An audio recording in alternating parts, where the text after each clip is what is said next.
오늘 말씀은 여호수아 4장 19절에서 24절 말씀으로 홍해 요단강 그리고 믿음의 싸움이라는 제목으로 함께 말씀을 나누고자 합니다.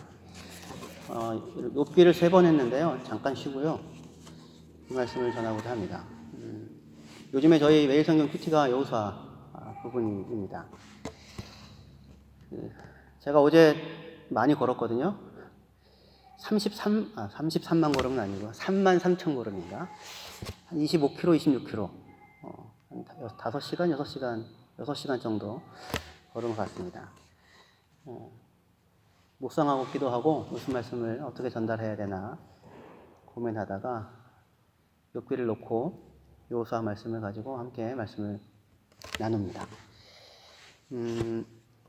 우리가 읽은 본문 여호수아 4장 본문은 이스라엘이 요단을 건넌 이후에 요단 강바닥에서 취한 돌 12개를 가지고 길갈에 옮겨가서 이렇게 돌을 세웁니다. 그래서 요단을 건넜다는 것을 기념하게 하는 그런 증거로 삼게 합니다.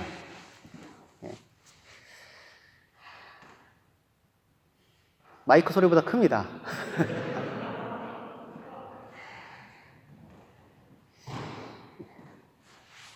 저는 에린이를 좋아해서 같이 있고 싶은데 참 아주 그렇습니다. 그 단순한 거예요. 요단 건너고 요단 강바닥에 있는 돌 12개를 가지고 길갈에 세우는 겁니다. 그리고는 그 증거인 거죠. 요단 강을 마른 땅을 건넜다. 거기에 있는 돌 갖고 와서 세워놨으니까요.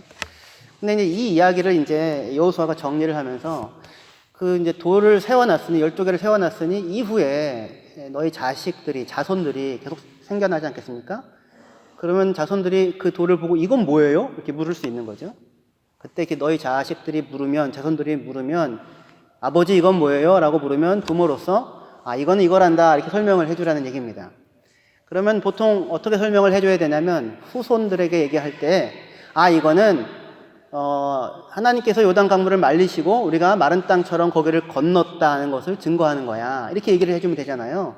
하나님 능력이 있어. 하나님 경외하고 살아야 된다. 이렇게요. 그런데 이상한 표현을 씁니다. 본문에 보시면 23절에 너희의 하나님 여호와께서 요단물을 너희 앞에서 마르게 하사 너희를 건너게 하신 것이 너희의 하나님 여호와께서 우리 앞에 홍해를 말리시고 우리를 건너게 하신 같았다. 이렇게요. 그러니까 이거를 후대에 어떤 아이가 부모에게 물으면 그 부모는 홍해를 건넌 적이 없잖아요. 그런데 지금 여기 이 이야기하는 양식은 뭐냐면 우리가 홍해를 건넜듯이 너희는 요단을 건넜다라는 증거다. 이렇게 양식화를 합니다. 마치 세례 문구 비슷한 거예요. 근데 요 얘기를 할 때, 마치 아버지가 자식에게 무언가를 지금 얘기를 해주는 형태인데, 아버지는 어딜 건넌 겁니까? 홍해를 건넜고, 자녀는 어디를 건너요? 요단을 건넌 겁니다. 그렇죠? 아버지인 내가 홍해를 건넌 것처럼 너희는 요단을 건넜어. 뭐 이런 형태가 되는 거죠. 그런데 그 홍해를 건넜다고 얘기하는 아버지는 홍해만 건넌 게 아니라 요단도 건너게 됩니다. 그러니까 그 요단은 누가 같이 건너냐면 아버지와 자녀가 같이 건너요. 1세대와 2세대가 같이 말하자면 건너게 되는 거죠. 1세대의 신앙 경험이 2세대에게 전수가 되는 형태라고 할 수도 있겠죠. 자, 그런데 이때 홍해를 건너고 요단을 건넌 사람들은 누구입니까? 지금 요단강을 방금 건너와가지고 돌 막 12개 갖고 와서 세워놓고는 얘기를 하는 거거든요. 여호수아와 갈렙은 홍해를 건넜지요. 그리고 홍해를 건넌 사람들 또 누가 있겠습니까? 누구요? 요셉이요? 모세. 그렇죠. 모세도 홍해를 건넜는데 모세는 어디든 못 건넜어요? 요단은 못 건너고 요단 동편에서 돌아가셨다고요. 여호수아는 건넜지만. 자, 이게 무슨 얘기냐면 홍해를 건넌 사람들 가운데 요단을 못 건넌 사람들이 있어요. 누구냐면 20세 이상으로 홍해를 건넌 사람들은 요단을 못 건너고 광야에서 다 죽습니다. 무슨 이야기인지 접수가 되셔야지 제가 앞으로 진행을 할 수 있는데, 청소년부 영혼이 빠져나가 있지 말고 잘 들으면 알아들을 수 있어. 잘 들으면 알아들을 수 있어. 어? 목사님 청소년부 때 설교할 때 다 알아듣잖아. 그지? 그러니까 그럼 그때처럼 할 테니까 알아들어야 되는 거예요. 그러니까 처음에 홍해를 건넜는데, 홍해를 건넌 사람들 가운데 20살 이상 되는 사람은 광야에서 다 죽었어요. 왜 그랬냐면 홍해에 그러니까 출애굽한 지 1년 6개월 정도 됐을 때 가데스 바데아라는 곳에 가서 정탐을 보냅니다. 그리고는 가나안에 들어가려고 해요. 전쟁을 하려고 합니다. 거의 그러니까 출애굽한 지 2년 만이죠. 그런데 정탐꾼들 12명이 갔다 왔는데 와서 보고하는 보고는 뭐냐면 그 땅 좋은 땅이긴 한데 거기는 사람들이 너무 크다. 안악자손이 있다. 거인들이 있다. 거기에 비하면 우리는 메뚜기에 불과하다. 우리가 보기도 그럴 테니 그들이 보기도 그럴 것이다. 우리는 못 들어간다. 들어가면 다 죽는다. 거기는 사람을 삼키는 악한 땅이다. 이런 식으로 보고를 한단 말입니다. 그래서 결국 그 세대는 가나안에 못 들어가요. 가나안에 못 들어가고 광야에서 다 죽습니다. 그러면은 지금 홍해를 건넌 사람들 가운데 요단을 건넌 사람들은 누구냐면 홍해를 건널 때 20살 이하 사람들이에요. 홍해를 건널 때 20살 이하. 그러니까 태어나 엄마 뱃속에서 건넌 애도 있겠죠. 그러니까 0살, 1살부터 몇 살까지 건넜습니까? 20살까지. 20살 직전까지. 그냥 20살이라고 합시다. 0살짜리 아이는 홍해 건넌 거 기억 못 하겠죠? 몇 살 정도면 기억할 수 있을까요? 15살이요? 5살짜리, 6살, 5살 기억할 수 있지 않을까요? 왜냐면 어마어마한 사건이잖아요. 그야말로 충격적인 사건 아닙니까? 그러니까 한 5살, 6살 정도부터는 기억했다고 생각해 봅시다. 그러면 그때 5살에서 20살 된 사람들이 홍해를 건너고 광야를 지나서 지금 요단도 건넌 거예요. 그러면 이 사람들은 나이가 몇 살이냐면 광야에서 40년을 보냈으니까 5살짜리는 45살이 되고 20살짜리는 60살이 되는 거죠. 그렇죠? 그리고 건넜다는 건수로만 따지면 빵살짜리도 건넜으니까 말하자면 40살부터 60살까지는 어디를 건넌 겁니까? 홍해를 건넜고 요단도 건넌 거예요. 그렇죠? 그런데 40살 이하 39 밑으로는 홍해를 건넌 기억은 없어요. 다 광야에서 태어났거든요. 그러니까 뭐만 지금 경험을 하게 되냐면 요단만 처음 건너게 되는 겁니다. 그러니까 우리 지금 따지면 우리 김태환 집사님이 40이 됐나요? 그죠? 아직 아니죠? 네. 아직 홍해 세대가 아닙니다. 아직 안 태어났어요. 아직. 그랜째가 누구냐면 조규선 집사님? 40 넘었죠? 1살 돼서 건넜습니다. 1살 돼서. 홍해를 건너서 우리는 60살 이상이 우리 유경혜 집사님 말고는 없는데, 그러니까 지금 그때 당시에 요단을 건널 때에 최고령자가 몇 살이냐면 60살인 거예요. 여호수아와 갈렙을 제외하고는. 여호수아와 갈렙은 80살이 넘었습니다. 두 사람을 제외하고는 최고령자가 60이에요. 40에서 60 사이. 그러니까 아주 중추적인 그 연령대죠. 그 사람들이 무슨 경험이 있냐면 홍해도 건너고 광야도 경험하고 요단도 건너게 되는 거예요. 근데 그렇게 든든한 그 세대 밑에 39살부터 이제 광야에서 태어난 사람들, 들이 이제 그 홍해를 건넌 사람들을 뒤따라 어떻게 보면 같이 건너는 이런 패턴이 이루어지는 겁니다. 자, 무슨 얘기를 제가 지금 하려고 하는 거냐면, 이 출애굽을 하고 홍해를 건너고 광야를 지나고 그 다음에 여리고를 건너서 가나안 전쟁을 하잖아요. 그죠? 이거는 그러니까 신앙의 한 긴 그 세대를 아우르는 어떤 과정이에요. 그런데 이제 이거를 이렇게 생각하셔야 됩니다. 한 사람의 인생 가운데 한 사람의 신앙인이 출생하여 하나님 나라에 도달하기까지 그가 겪어갈 수 있는 그런 스텝들, 단계들이라고 이렇게 생각을 할 수 있습니다. 그래서 처음에는 홍해를 건너는 경험으로 시작을 하고, 그리고 시내산에 가서 말씀을 받고 하나님을 예배하는 삶이 시작되어지지요. 그리고는 2년 만에 사실은 가나안에 들어갈 수도 있는데 믿음으로 그 길을 걷지 못하여 40년을 광야를 헤매는 일들을 하게 됩니다. 누가요? 우리들 대부분이요.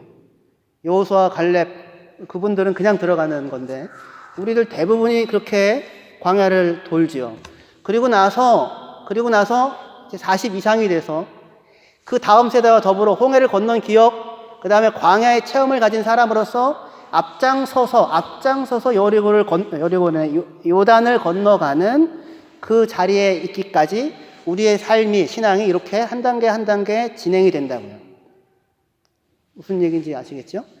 이게 우리 삶 전체에서 일어날 수 있는 다양한 단계들이에요. 이렇게 생각하시면 안 돼요. 무슨 얘기냐면 출애굽했는데 광야에서 죽어버리는 세대가 있잖아요. 그러니까 우리 중에 누구는 출애굽했는데 광야에서 죽어버려서 천국 못 갔다. 그렇게 생각하시면 안 돼요. 왜 그러냐면 광야에서 죽어버린 사람들 가운데 누구도 있어요? 모세도 있거든요. 모세는 광야 세대와 같이 돌아가셔야만 했어요.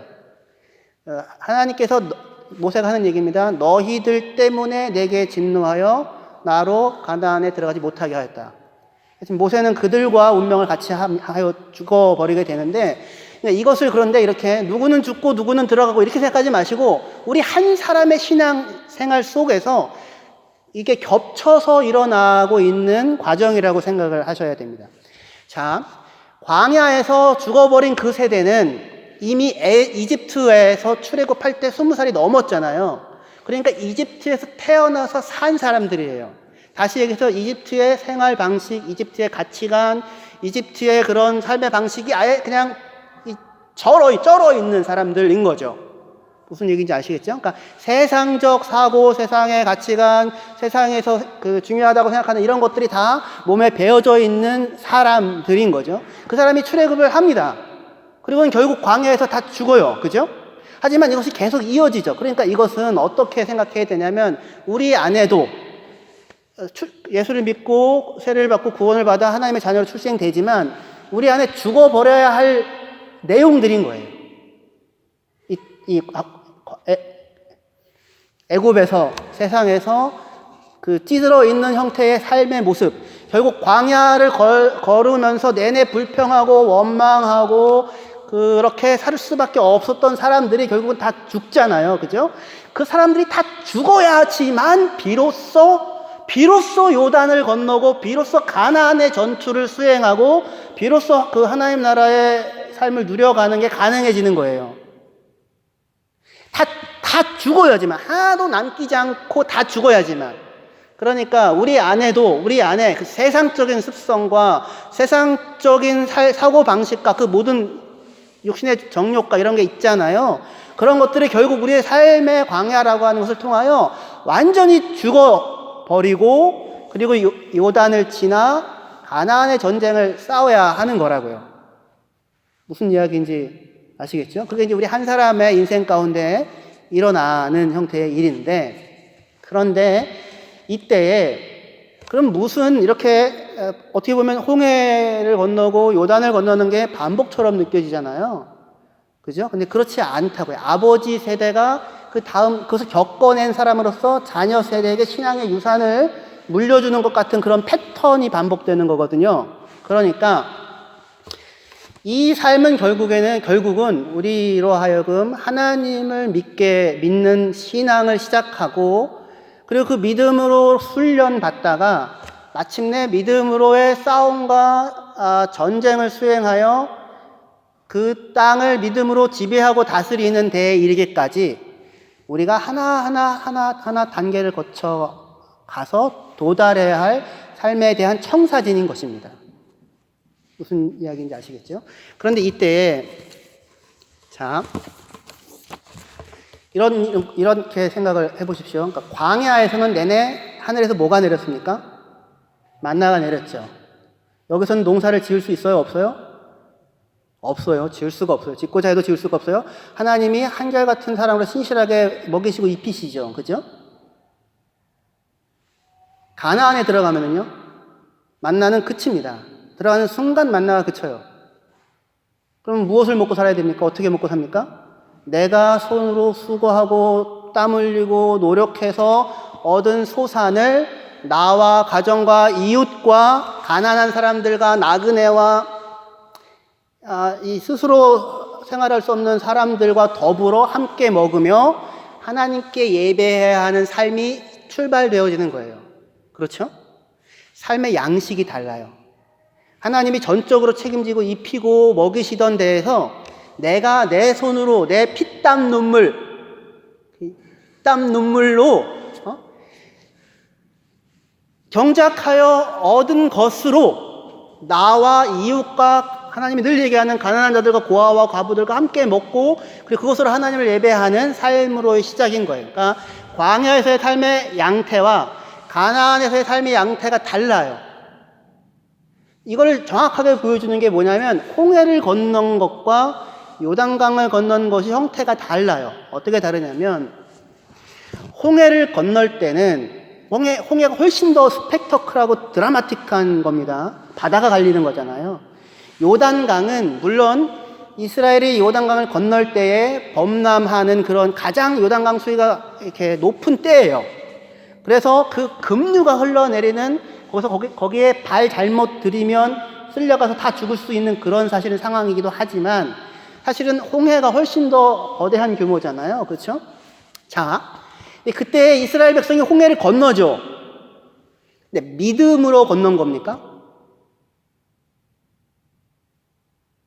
믿음으로 건넌 게 아니에요. 믿음이 아니라고요. 믿음을 얘기할 수 있는 상황이 아닙니다. 왜 그렇습니까? 지금 보세요. 이게 사실은 이 물이 쌓이고, 물이 갈라지고, 물이 쌓이잖아요.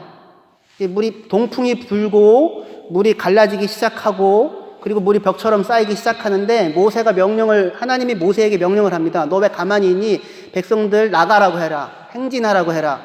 그래서 백성들이 물이 이렇게 갈라지는 사이에 행진을 하기 시작해요. 대단한 믿음이죠. 물이 이렇게 쌓여져 있는데, 언제 덮쳐도 이상하지 않을 상황을 지금 가는 거잖아요. 목숨이 걸린, 죽을 수도 있는 길을 가잖아요. 그런데 믿음이 아니에요. 왜 그렇습니까? 뒤에 누가 쫓아와요? 이집트 군대가 쫓아오잖아요. 죽음의 공포를 극복하는 상황이에요. 그냥 어디 도망갈 곳이 없어요. 오직 한 길 거기 나와 있는 거예요. 들어가면 죽을 것 같은 곳인데도 불구하고 거기를 들어간다고요. 왜요? 뒤에서 애국 군대가 죽이려고 쫓아오니까. 그래서 어떻게 보면 도망을 간 거죠. 그래서 그 난 길을 지나왔는데, 건넜는데, 물은 합쳐지고, 이집트 군대는 다 죽고, 본인들은 살아났어요. 엄청난 홍해의 창가를 부르죠. 너무너무 감격해가지고, 감사해서, 우와, 하나님을 찬양하리로다, 말과 그 탄자를 바다에 쳐 넣으셨도다, 막 이렇게 합니다. 그런데 3일도 안 돼서 물 없다고 원망을 해요. 왜 그렇습니까? 믿음으로 건넌 길이 아니거든요. 그냥 겪은 거예요. 환경과 조건과 상황 때문에. 우리는 대부분의 경우 지금까지 신앙생활을 해왔는데 믿음으로 한 걸음을 걷는 게 아니라 환경과 조건과 상황 때문에 어쩔 수 없이 나 있는 길을 걸어갔던 겁니다. 상당히 많이. 그 속에서 누구를 경험하냐면, 그런데 우리는 하나님을 바라볼 수 있었고 부르짖을 수 있었고 하나님이 근데 들어주셔서 그 상황에서 우리를 건져내시는 경험들을 자주 반복해서 해왔어요. 그게 이스라엘의 홍해와 광야예요. 그런데 요단강은 달라요. 요단은 쫓아오는 적이 있습니까? 아무도 없어요. 꼭 그때 안 건너도 된다고요. 조금 기다리면 돼요. 요단강이 우기가 아니라 건기가 되면 시내같이 됩니다. 시내. 그래가지고 누구나 건널 수 있어요. 목숨의 위협이 없어요. 그런데 하필 그때 건넙니다. 가장 물이 많이 불어났을 때. 들어가서 요단을 건너자마자가 1월 10일이에요. 6월절 양을 이렇게 간수하는 날. 그리고 1월 15일 14일 날 유월절 양을 잡고 유월절을 지키죠. 그 일정에 맞추어서 출애굽 유월절 일정에 맞추어서 홍해를 반복하는, 사실은 홍해의 반복이에요. 똑같이 홍해의 반복이지만 홍해는 믿음으로 건넌 게 아니고 그것을 겪어내므로 내 안에 믿음이 비로소 시작된 것이고, 요단은 그게 아니라 홍해를 건넌 경험을 갖고 있는 사람들이, 그리하여 믿음이 생겨난 사람들이, 그것보다 사실은 훨씬 적은 사이즈, 그리고 무슨 이게 어떻게 대단하게 알려지지 않을 수도 있는 그곳을 하나님 앞에서 일종의 세례식처럼 물이 이렇게 멈추고 벽처럼 쌓인 사이를, 하지만 언제 물이 덮칠지도 모르는 거예요. 물이 벽처럼 이렇게 쌓이니까. 한국 사람들은 알잖아요. 귀주대첩, 무슨 살수대첩. 이렇게. 실제로 역사적으로 어떨지 모르겠지만, 그 속을 지나간다고요. 누구? 왜? 무엇으로? 믿음으로. 내 믿음으로. 홍해를 건널 때는 모세의 지팡이를 들고 앞으로 손을 내밀자 갈라지기 시작하잖아요. 요단강을 건널 때는 그렇게 되지 않았고요. 무엇이 앞서갔냐면 언약궤가 앞서갑니다. 제사장들이 언약궤를 메고 언약궤가 앞서가는데, 그냥 이렇게 앞서가는 게 아니라 1km쯤 앞에 가요. 언약궤가 1km쯤 앞에 가는데, 언약궤는 무엇으로 쌓여져 있냐면 하늘빛깔 쪽빛 그 푸른, 아주 푸른 그 천으로 언약궤를 감싸 놓습니다. 하늘을 나타내는 거죠. 근데 그래서 파랗게 보여서 어디에나 저 멀리서도 볼 수 있는 그것이 저 앞에 1km 정도 앞에 향해 가는 겁니다. 그걸 뒤에서 백성들이 따라가는 거예요. 언약궤가 먼저 가고. 근데 언약궤 안에는 뭐가 들어있습니까? 만나도 들어있고 율법도 들어있죠. 하나님의 말씀이죠. 하나님의 말씀이 앞서가고 그 말씀을 신뢰하여 나도 따라가는 믿음의 삶이라고요. 그리고 그렇게 믿음의 삶으로 새롭게 삶의 양식이 달라진 곳에 내 발과 내 손으로, 내 칼로, 내 피땀 눈물로 싸워 이겨내어 정복한 만큼 내가 내 삶을 누리는 삶이 가나안에서의 삶입니다. 그런데 묻고 싶습니다. 우리는 어떻게 얼마나 하나님에 대한 믿음은 갖고 있는데 믿음으로 사는 경험은 해보았는가, 이겁니다. 우리는 대부분 환경과 상황 때문에 그 일들을 겪어가면서 하나님의 구원을 겪습니다. 근데 이제는 거기를 벗어나야 할 때가 오는 겁니다. 광야를 떠나야 하는 겁니다. 모세가 광야의 세대와 함께 같이 죽고 여호수아가 새 세대와 함께 믿음으로 한 걸음, 스스로의 걸음으로 걸어가서 그 땅을 차지하는 삶을 살아내야 하는 것입니다.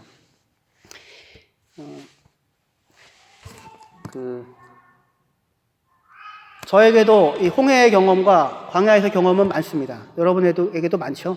그죠?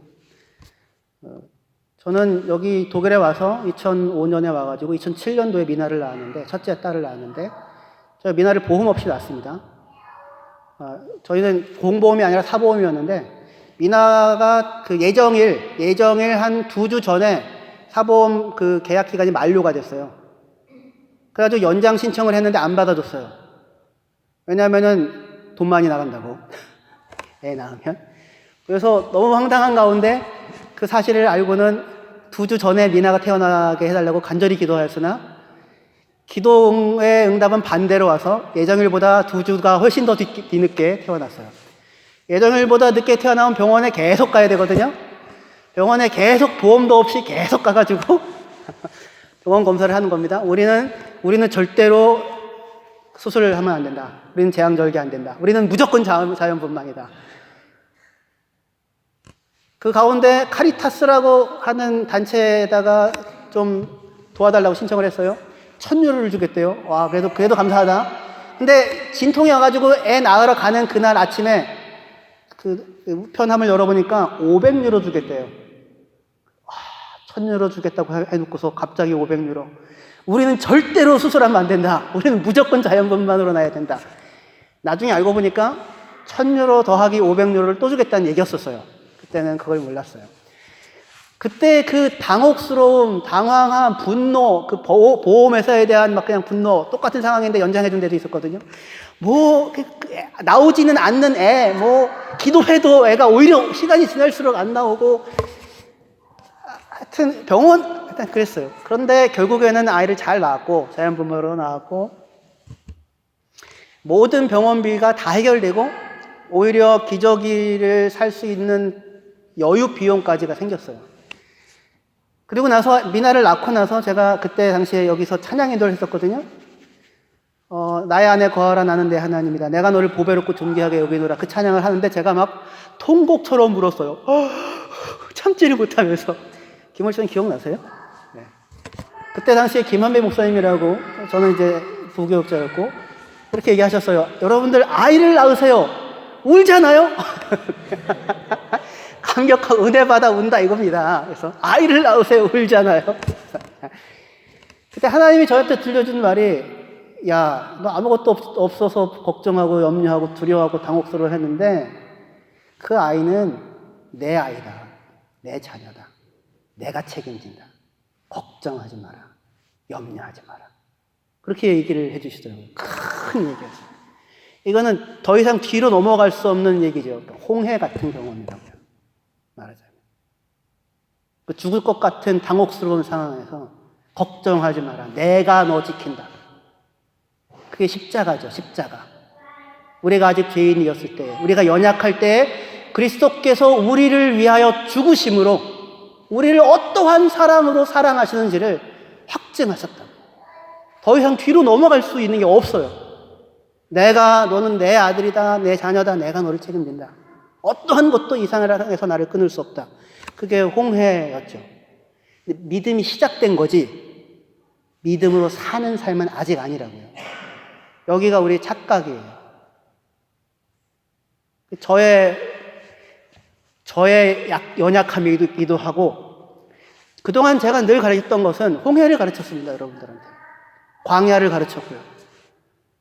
하나님 한 번도 신실함을 나타내버린 적이 없다. 광야를 가르쳤고 홍해를 가르쳤습니다. 제가 그 증인이니까요. 너무나도 많은 일들을 겪어봤으니까요. 그런데 이제 때가 되어서 그 세대가 가고 내 믿음으로 발을 요단에 디뎌, 물을 흐르는 곳에 디뎌 하나님이 일하시는 것을 보는, 믿음으로 선택하고 믿음으로 싸우고 믿음으로 나아가는 그 훈련을, 그 시도를 해야 한다고요. 사실은 광야는 애초부터 40년이 예정된 훈련 기간은 아니었어요. 광야는 2년이면 됐습니다. 1년 반에서 2년이면. 왜냐하면 출애굽한 이후 가데스 바네아까지 1년 6개월이면 도착을 했거든요. 그 속에서 하나님이 훈련 프로그램들을 가동시켰습니다. 출애굽하자마자, 홍해를 건너자마자 3일 길을 가는데 물이 없어서 원망하죠, 백성들이. 근데 물을 발견했어요. 다 뛰어들어가지고 마시려고 하는데 물이 써서 먹을 수가 없어요. 마라. 근데 그때 하나님이 그 마라를 만났을 때 뚱딴지 같은 소리를 하세요. 물 달게 먹을 수 있게 해주셨거든요. 나무를 던져서 물 달게 해서 먹을 수 있게 해주셨거든요. 근데 그냥 그런 거를 됐지 이제? 그러니까 찍소리 하지 마 이렇게 한 게 아니라, 내가 이것으로 너희를 시험하리라. 내 규례와 율례를 줄 테니 그것을 지켜 행하는지 아니하는지 보리라. 너희가 내 말씀대로 순종하고 살면 이집트에서 겪었던 모든 질병을 하나도 너희가 겪지 아니하리라. 나는 너희를 치료하는 여호와다. 이게 하나님의 프로그램의 시작이었어요. 그게 이제 광야 프로그램이에요. 치유 프로그램. 무엇으로? 하나님의 말씀으로 이집트의 세상에 그 찌든 때를 벗겨내는 싸움을 하시는 거죠. 이를 치료를 하시는 거죠. 그게 처음에는 느낄 때는 너무나도 쓴맛처럼 느껴질 거예요. 말씀을 먹는데 썼던데 나중에 보니 달았더라 뭐 이런 거 있잖아요. 그 경험이 너무나도 쓸 거예요. 이집트의 때를 벗겨내는 것이. 하지만 그때마다 말씀대로 살아간다면 그것이 오히려 너에게 생명을 낳는 달디단 삶이 될 것이다. 이렇게 깔아놓고는 그 다음 프로그램으로 바로 하는 게 뭡니까? 만나예요, 만나. 일상에서의 훈련을 시작합니다. 만나는 뭐냐면 매일같이 만나가 내리죠. 매일같이. 근데 이때도 똑같아요. 만나를 내릴 때에도 하나님이 똑같이 얘기하세요. 내가 만나를 주어서 너희를 시험해 보겠다. 너희가 내 말에 순종하는지 하지 않는지. 항상 이거예요. 만나를 하나님이 내려주셨습니다. 사람들이 나가가지고 다 거뒀어요. 일용할 양식을 얻었죠.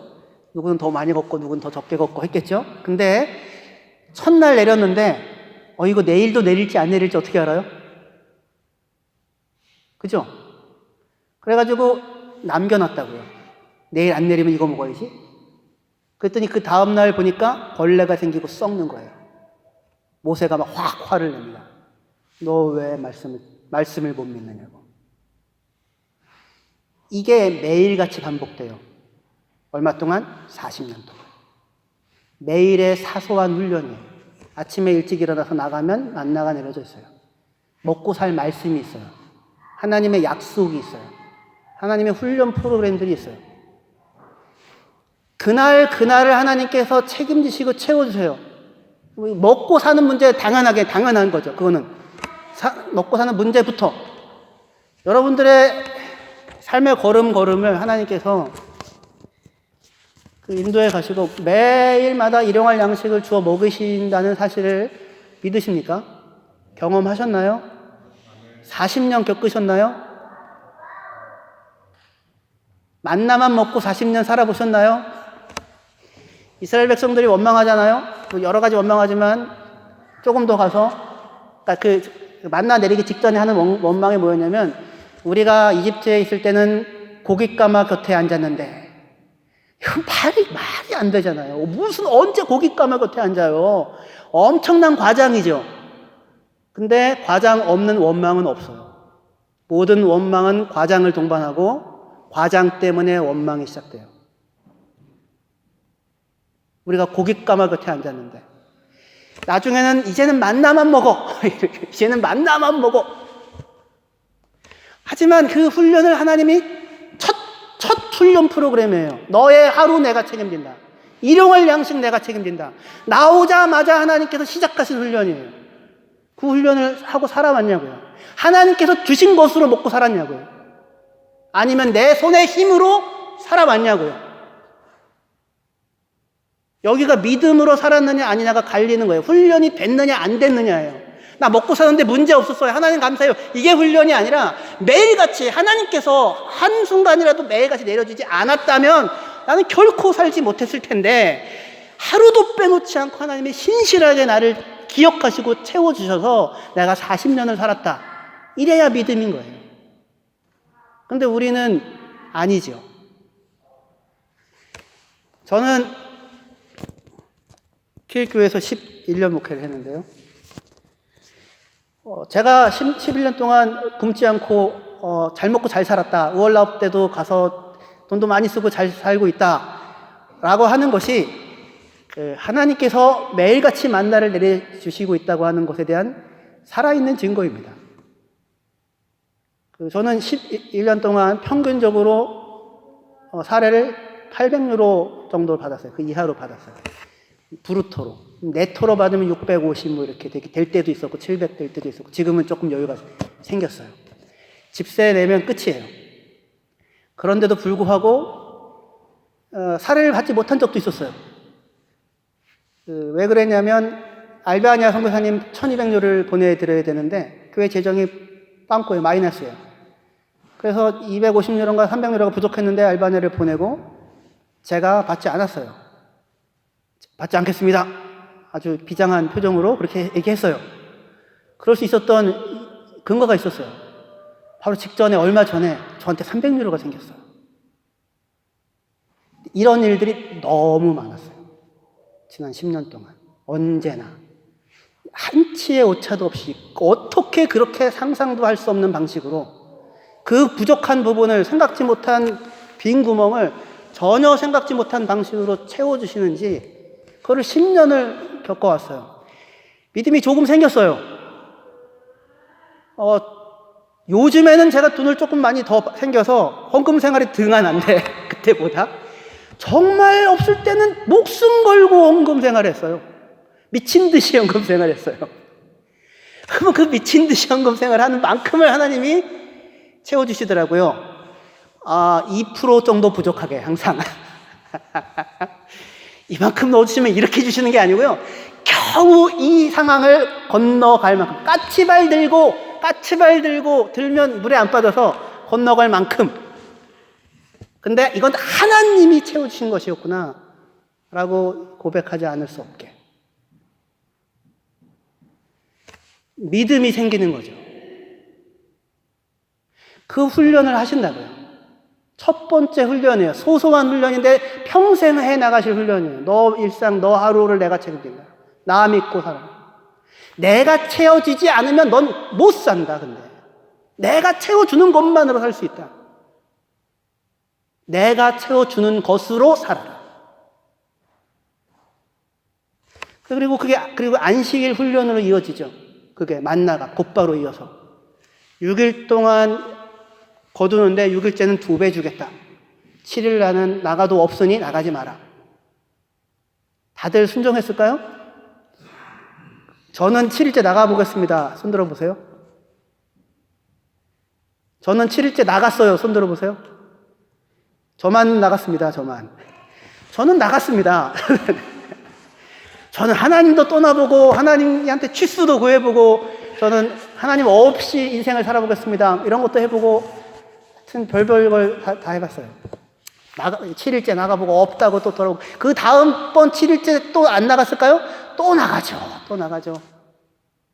부족해서가 아니라 있으면 비로소 뭘 느껴요? 부족하다는 걸 느끼죠. 이것만 가지고는 안 된다는 걸 느끼죠. 하루를 하나님께 이렇게 떼어놓고 그 온전하게 하나님을 경외하며 살 수 있도록 하는 삶을 내가 너에게 허락하겠다. 염려하지 마라. 이거 지켜내라. 7일째 나가도 아무것도 없지만 6일째 2배 주겠다. 하루 떼어놔도 괜찮다. 이거를 홍해 건너고 나오자마자 시작하세요. 40년을 훈련하세요. 이게 매일같이 반복되니까 자연 현상이 됐어요. 이 사람들에게. 믿음이 아니라. 근데 어때요? 이 훈련을 의식적으로 해오셨나요? 한 번이라도? 내가 너 하루 나에게 온전하게 떼어놔도 살 수 있는 삶 허락할 것이니 이게 생명이니 이 한 날이 생명이니 나를 믿고 신뢰하고 살아라. 해보셨냐고요? 안식일을 떼어놓는, 지금으로 얘기하면 주일인데, 내가 수고한 것으로, 하나님이 수고한 것으로 주요.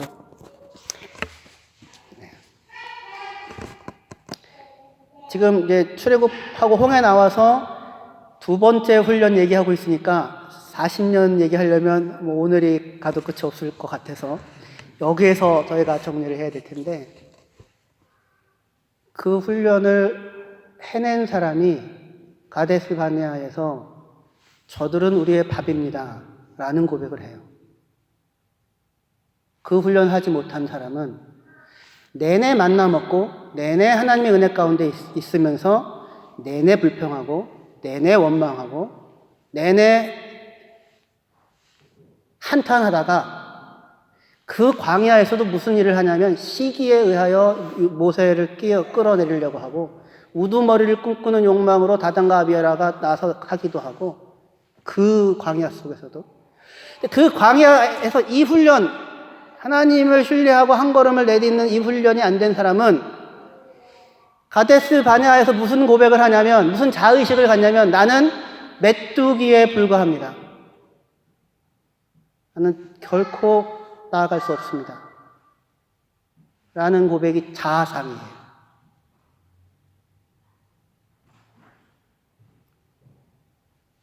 그런데 우리 교회는 이 훈련을 그동안 제가 못 시켰던 것 같아요.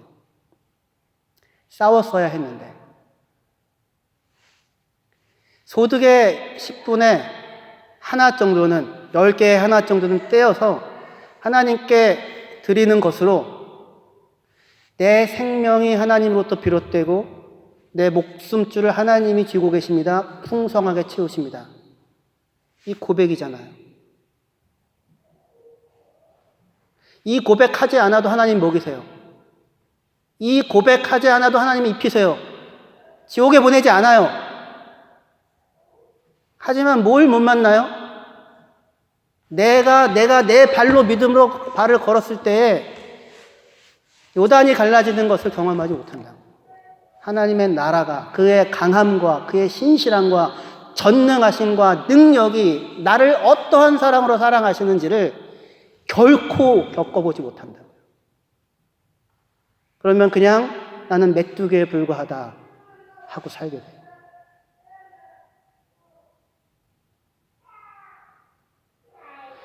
이제 광야는 지났습니다. 40대 다 지났잖아요. 아직 광야를 걸어야 되는 목사님, 저는 아직까지 여유가 조금 있나이다. 1년, 2년, 3년 여유가 있나이다. 2년 훈련하면 됩니다. 2년 훈련하면 내 발로 믿음으로 걸어갈 수 있다. 우리 한인선교회가 심히 혹시 어떤 부분에 부족하고 연약하다면 믿음으로 이렇게 내 삶을 거는 생사의 갈림길에서 믿음으로 내 발을 내딛는 걸음을 걷는 사람들이 없다면 거기에는 하나님 나라는 임하지도 않고 누려지지도 않을 것입니다. 근데 그런 사람이 2사람만 있으면, 한 사람은 부족합니다. 2, 3사람만 있으면, 그러면 거기에는 예수께서 같이 계시고 하나님 나라가 임합니다. 2, 3사람이면 됩니다.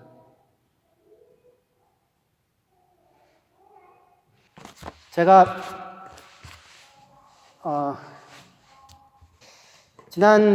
여러분들이 깜짝 놀랄 수도 있는데 어떤 분들은 주일 예배 후 재직회 때 제가 올해 말까지 사역하고 사임하겠습니다 라고 밝혔습니다. 오래된 생각이고 무수히 기도했고 몇 년을 기도했습니다. 무수히 기도했고 그리고 그 기도한 내용을 가지고 그렇게 이야기를 드렸어요. 그리고는 이 말씀을 받고 광야는 끝이 났다. 모세는 끝이 났고 여호수아가 싸움을 싸워야 하는 것이 맞다. 모세의 역할이 있고 여호수아의 역할이 있는데 모세가 여호수아 역할을 할 수는 없거든요. 모세가 힘이 없어서 안 들어간 게 아니고요. 모세가 기운이 다해서 죽은 게 아니고요. 힘도 많고 눈도 밝은데 거기까지 갑니다. 그리고는 그 다음 길을 여호수아가 건너가게 해요. 그래서 믿음으로 발을 내걷는 일을 하게 합니다. 저랑 있었던 시간은 광야에서 그럼에도 불구하고 만나를 내려주시는 하나님을 날마다 경험했던 시간이었습니다. 제 메시지도 항상 그거였어요. 예수께서 우리를 위하여 죽으셨다. 그의 은혜가 크다. 근데 이제는 그 크신 은혜를 받은 사람이 이제는 내 몸을 살아있는 산 제사로 하나님께 내어 놓음으로 비로소 드려지는 예배, 비로소 세워지는 교회라고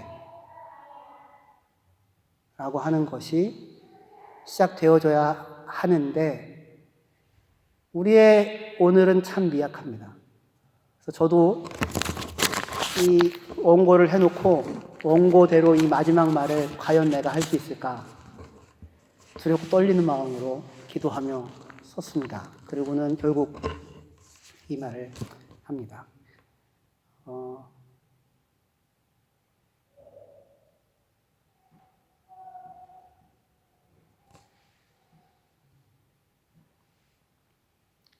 우리는 메뚜기가 아닙니다.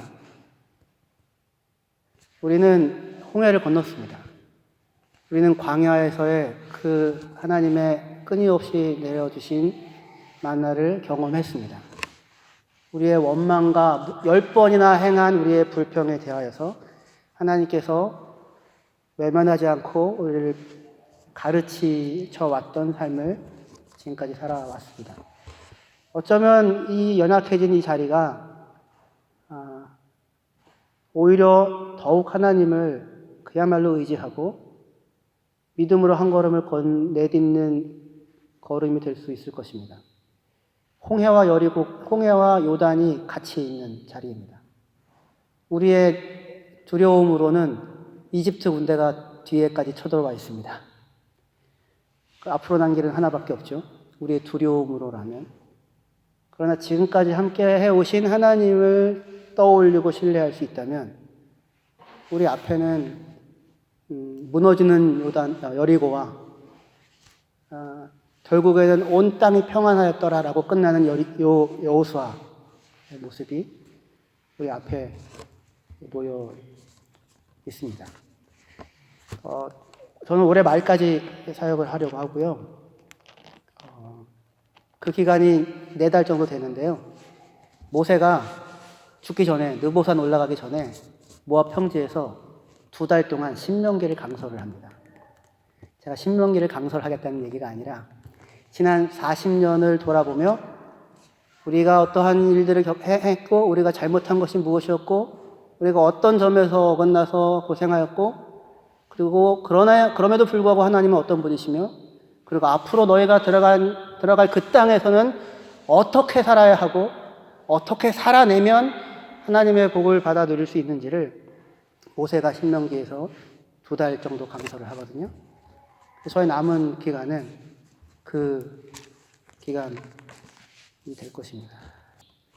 마지막 첨언인데요. 첫 번째 정탐꾼이 갔다 올 때는 저들은 아낙다선 우리는 메뚜기였는데 두 번째 정탐꾼 요단을 건너기 전에 보낸 정탐꾼들이 물어온 소식은 뭐냐면 가나안 사람들이 두려워 떤다고. 가나안 사람들이 두려워 떨고 하나님은 천상지하에 못하실 것이 없는 엄청난 분이라고. 그 얘기를 이방 사람들이 합니다.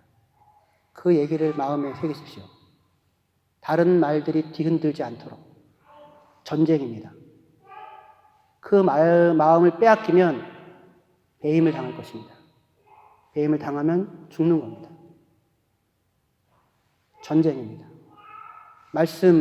말씀을 마음에 새기시고 자루나 우루나 치우치지 말고 날마다 묵상하고 그 길대로 행하면 네가 형통할 것이다 말씀하십니다. 하나님의 함께 하심과 하나님의 돌보심을 신뢰하시고 걸어가시길 바랍니다. 기도하시겠습니다.